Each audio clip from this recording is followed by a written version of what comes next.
కుక్కకు వేసే గొలుసును మెడకు వేసి ఒక అమ్మాయి మీద అత్యంత దారుణంగా అఘాయిత్యం చేసిన, భారతదేశాన్ని ఒక ఊపు ఊపేసిన ఒక సంఘటన గురించి, ఒక కేసు గురించి మనం ఈ వీడియోలో మాట్లాడుకునే ప్రయత్నం చేద్దాం. అంతేకాదు, మన భారతదేశంలో కాంగ్రెస్ పార్టీ అత్యధిక సంవత్సరాలు పాలించి ఎంతటి ఫెయిల్డ్ సిస్టమ్ ను తయారు చేసి పెట్టుకుంటూ వచ్చిందో, ఆ సిస్టమ్ ను తిరిగి బాగు చేయాలంటే తర్వాత వచ్చేటటువంటి పార్టీలకు ఎంత కఠినమైన పని ఉందో మీకు ఈ కేసు ద్వారా మరోసారి అర్థమైపోతుంది. నిన్న సుప్రీంకోర్టు సిజేఐ చంద్రచూడ్ గారు ఈ కేసు గురించి ఆయన వ్యాఖ్యానించారు. పర్టికులర్ ఒక కేసు గురించి వ్యాఖ్యానించారు. కోల్కతా లేడీ డాక్టర్ అఘాయిత్యానికి సంబంధించిన సంఘటనలో భాగంగా సుప్రీంకోర్టు ఆ వాదోపవాదాలు అవన్నీ వింటూ గైడ్ లైన్స్ ఇస్తూ మరోపక్క మమతా బెనర్జీ ప్రభుత్వాన్ని ప్రశ్నిస్తూ ఇవన్నీ చేస్తూ అకస్మాత్తుగా సిజేఐ గారు అరుణ అనే ఒక అమ్మాయి కేసు గురించి ప్రస్తావించారు. మొన్న మధ్య వరుసగా నేను ఈ కోల్కతా లేడీ డాక్టర్ కు సంబంధించిన వీడియోలన్నీ పెడుతుంటే ఒకరు మన కామెంట్ సెక్షన్ లో రాశారు. నేను సమాధానం కూడా ఇవ్వడం జరిగింది. ఆ అమ్మాయి పేరు అరుణ అని చెప్పి. అరుణ షాన్ బాగ్ కేసు అని చెప్పి పిలుస్తామండి. మన భారతదేశంలో సంచలనాత్మకంగా మారినటువంటి కేసు అన్నమాట. ఎవరి అరుణ, ఏం జరిగింది, ఆ అమ్మాయి మీద అఘాయిత్యం చేసిన వాడికి ఏమయ్యింది, అవన్నీ మనం ఈ వీడియోలో మాట్లాడుకోబోతూ ఉన్నాం. ఇటువంటి సెన్సేషనల్ కేసెస్ గురించి ఖచ్చితంగా మనకు ఒక అవగాహన అనేది ఉండాలి. అంటే భారతదేశంలో ఏం జరుగుతోంది, మన భారతదేశ చరిత్రలో ఏంటి అన్నది డెఫినెట్ గా అవగాహన ఉండాలి. అలా ఉంటేనే ఇటువంటి సంఘటనలు ఏమన్నా జరిగినప్పుడు ఏమన్నా మారిందా, ఏ డైరెక్షన్ లోకి సమాజం వెళ్తోంది, దేశం వెళ్తోంది, చట్టం ఏం చెప్తోంది, ఏం జరుగుతుంది అనేది మనకు అవగాహన వస్తుంది. Let us go to the case. Aruna Shanbaug ఆమె కర్ణాటక రాష్ట్రానికి చెందినటువంటి అమ్మాయి. కొంకణి బ్రాహ్మణ కుటుంబంలో పుట్టింది. పూర్తి పేరు అరుణ రామచంద్ర షాన్ బాగ్. మన భారతదేశానికి స్వాతంత్ర్యం వచ్చిన 1 year తర్వాత, దాదాపు 1 year తర్వాత పుట్టింది ఆమె. అంటే 1948 జూన్ 1వ తారీఖు ఆమె పుట్టింది. ఆ తర్వాత ఆమె చదువుకొని ముంబైకి మూవ్ అయ్యి, ముంబైలో కెమ్ హాస్పిటల్ అని చెప్పి పిలుస్తామండి, ప్రఖ్యాత hospital king Edward memorial hospital. అక్కడ ఆమె నర్సుగా పనిచేయడం మొదలెట్టింది. నర్సింగ్ ట్రైనింగ్ కంప్లీట్ కాగానే ముంబైలో ఆ హాస్పిటల్లో జాయిన్ అయ్యింది. అయితే ఆమె ఒక 4-5 సంవత్సరాలు అక్కడ పనిచేసింది. అక్కడ పనిచేస్తున్నటువంటి ఒక డాక్టర్తో ఆమెకు ఎంగేజ్మెంట్ కూడా అయ్యింది. ఆ తర్వాత సంవత్సరం ఇంకా ఆమెకు పెళ్లి కావాలి. 1974 ఫిబ్రవరిలో ఆమె పెళ్లి డేట్ కూడా పెట్టుకున్నారండి. అయితే 27 నవంబర్ 1973 ఈ అరుణ షాన్ బాగ్ వయస్సు 25 సంవత్సరాలు ఉన్న సమయంలో జరిగినటువంటి సంఘటన ఆమె జీవితాన్ని మార్చేసింది.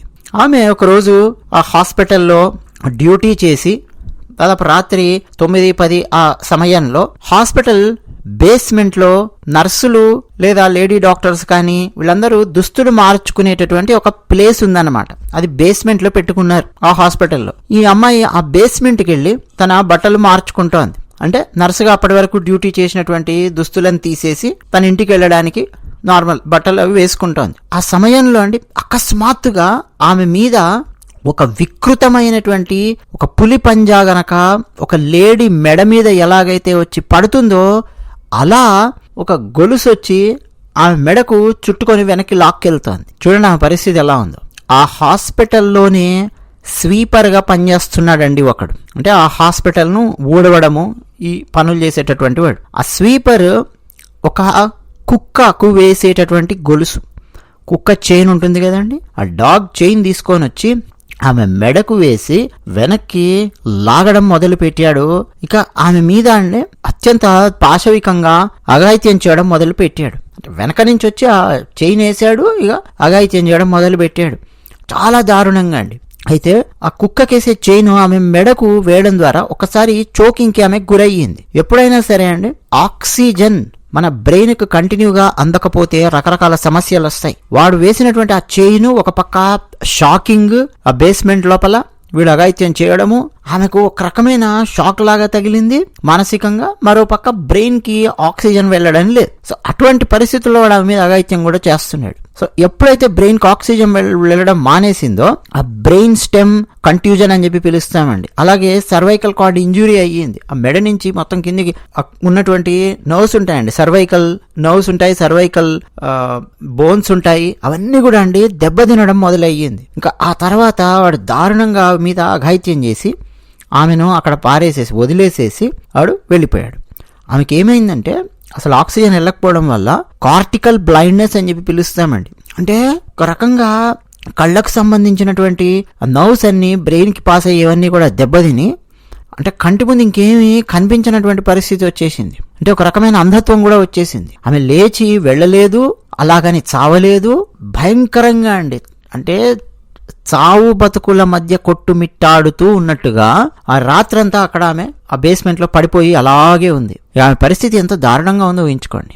మరుసటి రోజు ఉదయము గదులన్నీ క్లీన్ చేస్తూ ఒక క్లీనర్ 7:15 గంటలకు ఆ బేస్మెంట్ కూడా వచ్చింది క్లీన్ చేద్దామని. ఒకసారి ఆ అరుణ షాన్బాగ్ పడిపోయినటువంటి పరిస్థితిని ఆమెకు జరిగింది అని ఒకసారి చూసేసరికి గట్టిగా కేకబెట్టింది. హాస్పిటల్లో ఉన్న వాళ్ళని పిలిచింది. వాళ్ళు వెంటనే అరుణ షాన్బాగ్ ఆమె మీద దుస్తులు అన్ని కప్పి ఆమెను వెంటనే పైకి తీసుకొని వెళ్ళి హాస్పిటల్లో ఏం జరిగిందో ఒకసారి పరీక్షించి ఆమెకు ఆక్సిజన్ పెట్టడము, ఇతరత్ర చికిత్సా కార్యక్రమాలు చేయడం మొదలుపెట్టారు. కానీ ఆమె మెదడు రెస్పాండ్ అవ్వడం లేదు. గుండె కొట్టుకుంటోంది, బతికే ఉంది, మెదడు రెస్పాండ్ అవ్వడం లేదు. కళ్ల ముందు ఆమెకి ఏం కనిపించినటువంటి పరిస్థితి, పిలిస్తే పలకలేదు.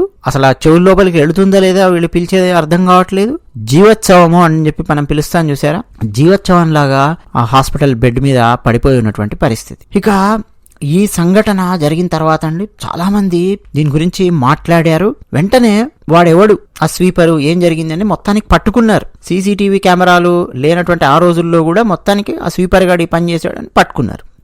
వాడి పేరు సోహన్ లాల్ భరత వాల్మీకి.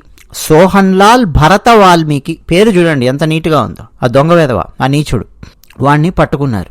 అసాల్ట్ కేసు కింద వాడిని బుక్ చేశారు, రాబరీ కేసు కింద బుక్ చేశారు, ఇంకా ఆమెకు సంబంధించిన ఎత్తుకుపోయాడు అని. అయితే మానభంగం చేశాడు వీడు అన్నటువంటి కేసు మీద వాడికి శిక్ష పడలేదు. నేను అందుకే మొట్టమొదటి ఒక స్టేట్మెంట్ ఇచ్చాను, ఎంతటి ఫెయిల్యూర్ సిస్టమ్ ని కాంగ్రెస్ పార్టీ తయారు చేసి పెట్టింది భారతదేశం స్వతంత్రం వచ్చిన తర్వాత అని. 1973లో కదండి సంఘటన జరిగింది. సో వాడికి 2 concurrent 7-year సెంటెన్సెస్ ఇచ్చారు. అంటే 7 సంవత్సరాల జైలు శిక్ష అటువంటిది వాడికి వేశారు. అయితే మానభంగం చేశాడు అని, ఆ లైంగికంగా ఆమె మీద దాడి చేశాడని, అలాగే ఇంకా అన్యాచురల్ సెక్సువల్ అఫెన్సెస్ అని చెప్పి కూడా ఉంటాయి, అసహజ లైంగిక అఫెన్సెస్ అని చెప్పి అందాం. ఇంకా దాని గురించి ఎందుకు మనం ఎక్కువ చర్చించడం, కానీ అటువంటి సెక్షన్ కూడా ఉండేదండి. అటువంటి సెక్షన్ కింద కూడా వాడిని బుక్ చేయాలి.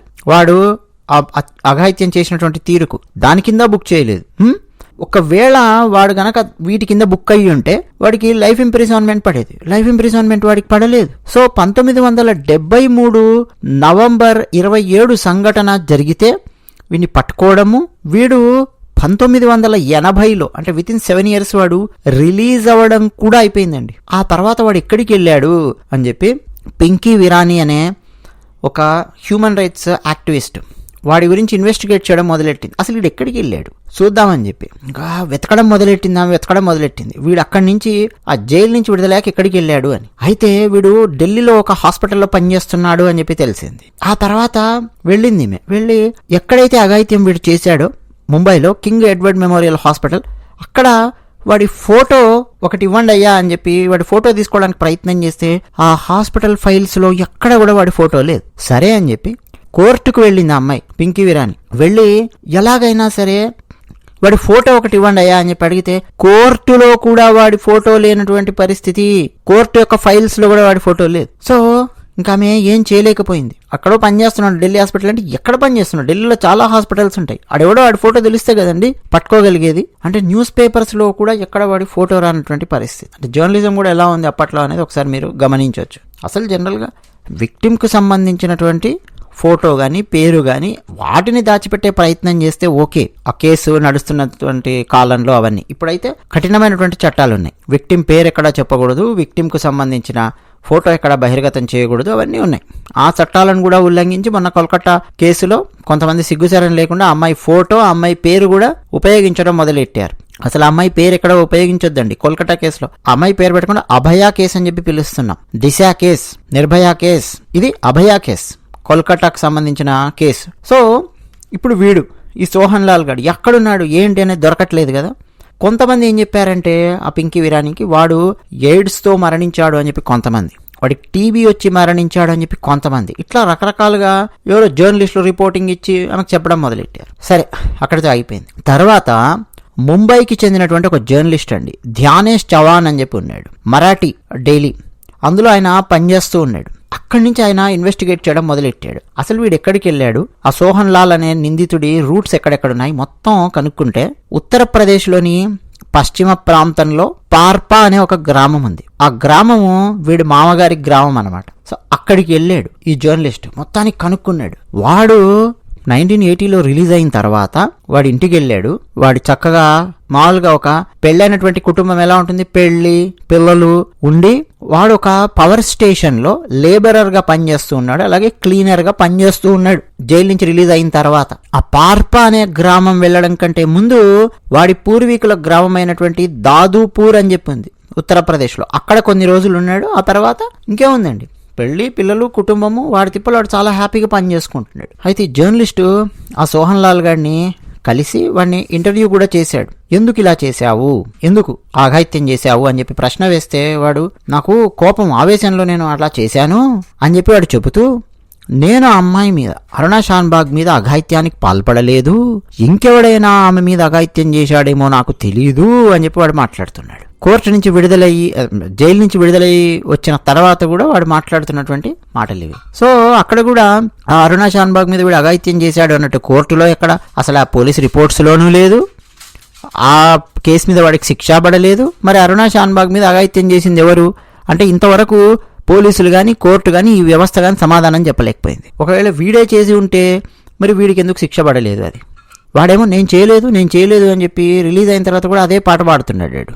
తర్వాత మరి ఎందుకు ఆమె మీద అఘాయిత్యం, సరే నువ్వు అఘాయిత్యం చేయలేదు అంటున్నావు, సరే ఆమె మీద నువ్వు దాడి చేసావు కదా, మరి దాని మీద అయితే నీకు శిక్ష పడింది కదా, మరి చెప్పు ఎందుకు దాడి చేశావు అని చెప్పి జర్నలిస్ట్ క్వశ్చన్ వేస్తే, నాకు ఆమె బాస్ నేను ఊరికి వెళ్తాను నాకు లీవ్ కావాలి అని చెప్పి అడిగితే ఆమె లీవ్ ఇవ్వలేదు, నాకు ఆమెకు మధ్య ఆర్గ్యుమెంట్ జరిగింది, అంతేకాకుండా మా ఇద్దరి మధ్య గలాటా జరిగింది, భౌతికమైనటువంటి దాడి చేసుకున్నాం ఒకరి మీద ఒకరము, అందుకే నేను అలా చేయనేసి అట్లా చేశాను అని చెప్పి వీడు సమాధానం చెప్పాడు. ఇంకోటి ఏంటంటే ఆమె జీవత్సంలో ఉంది, మరణించలేదు కదా, మరణించకపోయేసరికి ఏమైంది, 302 సెక్షన్ అట్రాక్ట్ అవ్వలేదు. ఐపీసీ 302 అట్రాక్ట్ అవ్వకుండా ఐపీసీ 307 అట్రాక్ట్ అయింది. ఐపీసీ 307 సెక్షన్లో కూడా మాక్సిమం వేయకుండా వాడికి ఎంతేయాలో అంతేసారు. ఏదో నామినల్ గా పడినట్టు పడింది. అంత దారుణానికి వీడు ఒడిగడితే ఇదన్నమాట వాడికి పడినటువంటి శిక్ష. ఆ తర్వాత అండి అరుణా షాన్బాగ్ ని అక్కడి నుంచి ఆ హాస్పిటల్ నుంచి వేరే ఇంకేదైనా పెద్ద హాస్పిటల్ కి షిఫ్ట్ చేయాలి అని చెప్పి చాలా ప్రయత్నాలు చేశారు కానీ అది కుదరలేదు. నర్సెస్ వచ్చి ఫుల్గా అండి ప్రొటెస్ట్ చేశారు ముంబైలో 1980sలో. మొత్తానికి ముంబై కార్పొరేషన్, ఇప్పుడేమో BMC అని చెప్పి పిలుస్తున్నాం, municipal corporation of greater Mumbai, ఇంకా వాళ్ళు అది మానుకున్నారు. ఆమెను అక్కడే హాస్పిటల్లో ఉంచి ఆమెకు ట్రీట్మెంట్ ఇవ్వడం మొదలు పెట్టారు. కానీ ట్రీట్మెంట్కి ఆమె రెస్పాండ్ అవ్వడం లేదు, జీవోత్సవం లాగా పడింది, పిలిస్తే పలకదు, కళ్ళు కనిపించవు, చూడదు, బాడీ మూవ్ అవ్వదు. ఇది ఆమె పరిస్థితి. ఈ పింకీ విరానీ అనేటటువంటి జర్నలిస్ట్ అండి అరుణా షాన్బాగ్ కేసు గురించి ఆమె మర్చిపోలేదు. 2010లో సుప్రీంకోర్టులో ఒక పిల్లు వేసింది ఈ పింకీ విరానీ. అయ్యా ఆమె మెడికల్ కండిషన్ ఏంటో చూస్తున్నారు, చాలా దారుణంగా ఉంది ఆమె పరిస్థితి, ఒకసారి చూడండి, ఆమెకు ఇక ఈ లోకం నుంచి కాస్త ప్రశాంతమైన మరణాన్నైనా సరే ప్రసాదించండి, ఎన్ని సంవత్సరాలు అట్లా జీవోత్సవంలాగా పడి ఉంటుంది ఆలోచించండి అని చెప్పి కేసు వేశారు. ఇంకా కొంతమంది కూడా అండి కేసు వేశారు. అంటే ఆమెను కారుణ్య మరణం కింద ఈ లోకం నుంచి పంపేయండి అన్నటువంటి కేసు అనమాట. అయితే అంటే దీన్ని యూథనేషియా అని చెప్పి పిలుస్తారు.